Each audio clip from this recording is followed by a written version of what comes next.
When we have new staff start at the emergency department, whether they be a nurse or a doctor or whatever discipline, physio, one of the things that I look for is trust. I don't know this person at all, personally, professionally. This is the first time I've seen somebody in, let's say that they're brand new, straight out of uni. The first thing that I look for is trust. That's a big deal for me. So I want to be able to rely on them, their work. I want to make sure that they're safe. So one of the things that I look for is when people say, I don't know, or when people say, how do you do this, or where do I go, or whatever the case might be. I love it when people say, I don't know, because that tells me they don't know, and they are asking. And that gives me reassurance that if they come across something they don't know, they're not going to just do it and make it up as they go along. They're going to actually seek clarification. They're going to seek assistance. To me, that's a vital sign. To me, I automatically trust that person to go on their way independently, go about their business, and I'll know if they come across something that they are not 100% sure about the quality of their work, or they've never seen something, they're going to come and get me, and then if I don't know, we're going to get somebody more senior, and then that's how it goes. That's a vital sign to me. Trust. Trust in the sense that they're going to come to me and say, I don't know how to do this. I love it when people say, I don't know, because I say it all the time as well. Doesn't matter how senior I am. If I come across something that I've never seen before, I'm not sure, I ask.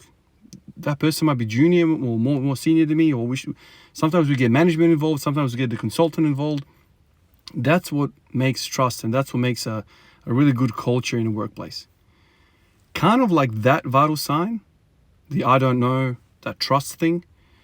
When it comes to the gym, and when somebody comes to me for assistance, oh, Ivan, I need to do this, the number one thing that I think to myself is, can you hip hinge? The ability to hip hinge sounds very, very simple, but that is the fundamental number one rule, skill, for you to be able to go into the gym safely. If you don't know how to hip hinge, I don't trust you. Under a barbell, holding the barbell, whichever way, free weights, if you don't know how to hip hinge, you are unsafe. And what is a hip hinge? A hip hinge is your ability to bend over without flexing your spine. It's basically literally only having the hip as the moment of movement. Everything else is solid. That sounds very, very simple, but for somebody that comes into the gym brand new, somebody that's like everyone else, sits on their ass a whole bunch of time, we lose our ability to hip hinge. So if I drop a pen on the floor and ask somebody to pick it up, what are they going to do? They're going to start freaking Jefferson curling that thing up. They're going to start collapsing every vertebrae in their spine, starting from the lower back, probably starting from the thoracic spine, really. And they're going to just go click, click, click, click, click, click, click, click, pick it up, click, click, click, click, click, click, click, and go up. Every vertebra makes a clicking sound. Now, if I was to give them a barbell on the floor and I said, okay, what's your body weight? 90 kilos. All right, let's start with a 1 rep max of 90 kilos. Right? Most people should be able to freaking deadlift their body weight. Let's just say, maybe that's too extreme. Maybe that's probably too extreme. But let's just say max effort straight, like you're in the woods, you got a log to pick up. If you start picking that thing up with a rounded back, yeah, of course, you can survive 1, 2, 3, 4, 5. But is there going to be longevity in that body? There's been a lot of people that say rounded back deadlifting is safe. The only time I think rounded back deadlifting is safe is if you put in 10 years of training and then you decide to round your shoulders and you round your thoracic spine. That's the only time I think it is safe. It's kind of like when people say, I've been playing piano for 10, 15 years, and I've practiced it. I've heard this before. I don't know whether this is right. If you're a musician, please correct me if I'm wrong. But they say, learn every single rule in the book, learn how to play the piano, and then once you become a master, forget everything you've ever learned and just freaking play. Just freaking let loose and let it go. That's because those 10 or 15 or 20 years of training that you've had have taught your system reflexes. You kind of don't have to think about the rules and regulations and all this stuff. You just hammer it away. It's kind of like Kobe Bryant or Michael Jordan, any skilled person in their field. They don't have to think about traveling. They don't have to think about the pivot foot. They don't have to think about how to lay it up. They just think about other things like, where's the player? Where's my player? How long is that defensive guy being in the key for? Is he going to have to leave when I get to him? all that stuff. You just kind of forget about all the fundamentals and you just play. Hip hinging to me is a fundamental movement, and this good morning business that I've been doing in recent times, last few days, just got me thinking about that. It is a fundamental movement, and the reason why I am so damn scared of it is because it's a simple hip hinge and it can't be loaded too much. Maybe it can one day, but initially we need to fight that want to flex the lower back, to flex the thoracic spine. And I'm looking at this video that I'm doing the hip hinge, and it's like, man, there is such poor range of motion that I'm looking at it. You know, this is a true representation of what my hamstrings have. This is the true thing, because the only thing moving here is the freaking hamstring. It's letting go and then it's contracting. It's letting go. Maybe there's some, ductor action, whatever. But really, the tension that I feel at the end of the range of motion is the hamstrings. When they run out of space, when they run out of length, I stop. If I was to continue going on from that point, then what happens? Then I start borrowing that range of motion from other body parts, mainly the lower back, mainly the thoracic spine. So if I was to say, go below 90 degrees and go like all the way down, kind of like if I'm reaching my hands to the floor, there's going to be complete loss of integrity of my spinal positioning. And what are we trying to do when we are lifting? Especially as beginners, intermediates, you have to make sure that your spine is locked in. That is the number one thing. So when people say, I've injured myself, deadlifting, squatting, good morning, RDLing, stiff-legged deadlifting, whatever, I automatically think to myself, you lost your integrity somewhere within that range of motion and you started borrowing that range from your spine. And we know the spine is made up a whole lot of freaking joints. There's a lot of joints. There's something like 7 in the cervical spine, if I'm correct from physiology. 7 in the cervical spine, 12 in the thoracic, 5 in the lumbar, and how many in the sacral? 1, 2, 3, something like that. So there's plenty of joints in there. It's not like the elbow and the long bones, like, your upper arm has, the wrist, elbow, and then the shoulder. That's your arm, right? That's 3 joints when you're bench pressing. Compare that to deadlifting and squatting. There's like a billion damn joints, man. And so where you have the most amount of joints is where you have the most amount of chance of injury. You can't really injure your elbow as easily because there's no discs.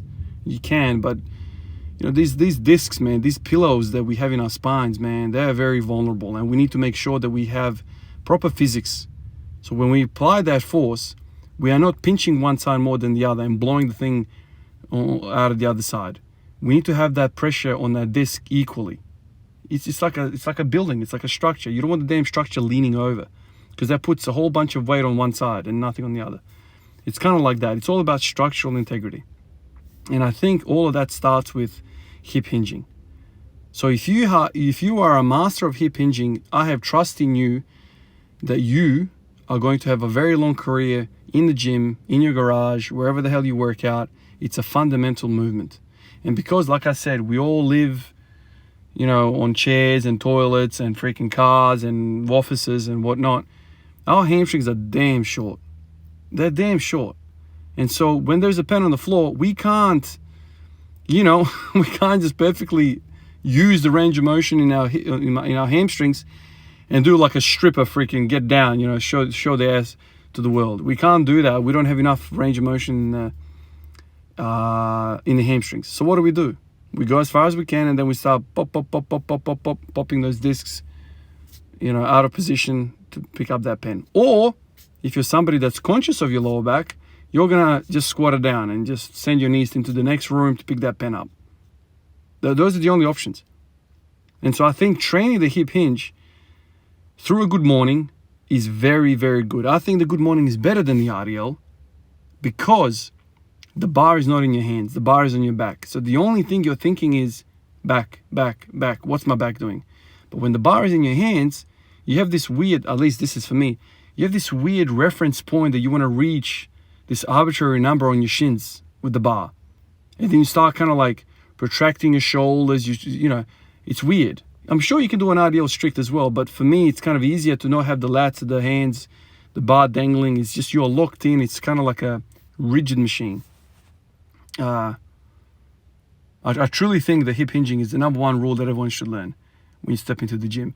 Man, I've seen some guys, man, this last week in the gym. I'm so conflicted, man. Like, I don't know what to do. I don't want to be that guy to come up and just spray knowledge on somebody because I know, the path to freaking heaven, like, there's only one God. You got to follow this God, and this is my religion, blah, blah, blah, blah. I know how repulsive people like that are, man, when no matter how much you believe in something, man, you can't force somebody to believe you. It needs to be like an intrinsic thing. But I saw this one guy, man. He was squatting and he was rounding his back. Knees were valgus completely caving in. And every bone in my body was like, man, you have to go across this fella, man. It must have been like 16, 17 and tell him something. But I don't want to be like, I'm always conflicted, man. Like, I want to help the guy, man, but I just don't know what sort of personality he is. I don't know what sort of reaction he's going to have. And I don't want to have a weird situation where I'm like, oh, here's a guy, Ivan knows everything. But the first thing I would do to him, I know he's probably seeing all these guys online, deadlifting the world, it seems. Freaking 18-year-olds, deadlifting 400 kilos, all that sort of stuff. So they probably think I'm way behind the A-ball, man. I got to get moving, man. I don't have time. Really, man, people like that should just go into that room far, far away from the damn squat racks, into that stretching area. I mean, you don't even have to go to the gym for that, man. But and just pick up a freaking broomstick or whatever, a dowel, and just practice that hip hinge. Practice that hip hinge. And I don't want you to practice it, just stretching. I don't want you to stretching. It's not about the stretching. It's about getting strength through the whole range of motion. Letting the hamstring release with you going down. Stop when it's done. And when it's truly done, not freaking going beyond it and borrowing, from other places. Stop there and go back up. And just, no matter how small the range of motion is, you just keep going. I remember when I was playing basketball, the coaches used to tell me all the time, Ivan, it is better, far more efficient, far more time efficient to learn how to shoot the ball properly. Even though you might be kind of behind the A-ball, right now when you're starting. But spend that extra time learning how to shoot the ball properly. And it's going to save you thousands of hours later on down the track. Because if you just pick up whatever technique you want and you get going, down the track it's going to take so much more time to correct bad technique. It's going to take so much more time from you. And it's not going to serve you well. Because once you have that bad technique engraved into your skull, man, like, it is so hard to break from habits. You guys know, man. Smoking, eating shit, bad behaviors, drugs, whatever. Like, it's so hard to break habits, and we are creatures of habits, man. Very, very difficult. So I would say, man, just it takes an ego, man. It takes smashing the hell out of your ego. You gotta pin that sucker down and just elbow, elbow, elbow, elbow. Like Khabib, man. Just pin him to a corner, man, and just sit on him for like half an hour, and when the guy collapses completely from exhaustion, choke him out. That's what you got to do with the ego, man. You can't, ego is crazy because I always think to myself, like, I had plenty of ego when I started, so now the only reason I'm saying this to you guys is because I'm kind of on the other side, man. Like, I'm 33, I'm not 18. It's interesting what time does to somebody's ego. I mean, for some people it probably doesn't, but for me, you just kind of learn whatever, man. I once saw a quote, I think it was from Winston Churchill. I always butcher the hell out of it, but the meaning is this. When you're 20 years old, you think everyone is thinking about you. Everyone thinks about you. When you're 30, you realize only a few people. Anyway, it progresses through the ages, like 30, 50, 70. And the end line is, when you are 70 years old, you work out that no one ever really gave a crap about you. That's kind of the thing. Like, you think everyone's watching you. You think everyone really cares. No one cares, man. Everyone's too busy caring for themselves. So screw the ego, man. You got no one to freaking impress, man. Just focus on yourself. Focus on the hip hinge. Once you master the hip hinge, man, it's kind of like you open the door and the next room has 100 doors, But without mastering the hip hinge, man, there's no trust. Your body's not going to trust you. You're not going to trust your body. This is where I have difficulties with accepting Jefferson curls. Maybe Jefferson curls should be an advanced movement, not a freaking beginner movement. because we are trying to teach hip hinging. It is a crucial freaking trust issue. It's kind of like a grad nurse walking onto the ward and being like, yeah, no worries, I'm going to head into room 4 and just open up their skull and have a look, how the hemispheres are going in there. It's like, you're going to do what? No, man, you go over there and learn how to do a damn blood pressure, man. What the hell are you talking about? And so when I see people like that rock up, brand newies, and they're carrying themselves around, they're walking through the damn middle of the acute area like Conor McGregor, walking through the place like they own the joint. And it's like day one for them. Oh, man, that's a red flag for me, man. That's a red flag for me. You are shooting with a bad technique, man. We're going to have to spend thousands of hours teaching you the progression through roles. Anyway, start with the basics. The number one lesson in all of human movement, I think, is the damn hip hinge. Learn how to hip hinge. Even now, I'm, several years down the track, doing the hip hinge, honestly doing the hip hinge with no weight on the bar is refreshing, and it's teaching me something and adding strength into, as Louis says, the most important muscle in the human body. Guys, I appreciate you all. I have to get out of here and go to work. Just want to shout out everyone on the Patreon list, everyone in the comments. Thank you for the support. Thank you for the support. It's much appreciated. And I'll catch you guys in the next one. Peace out.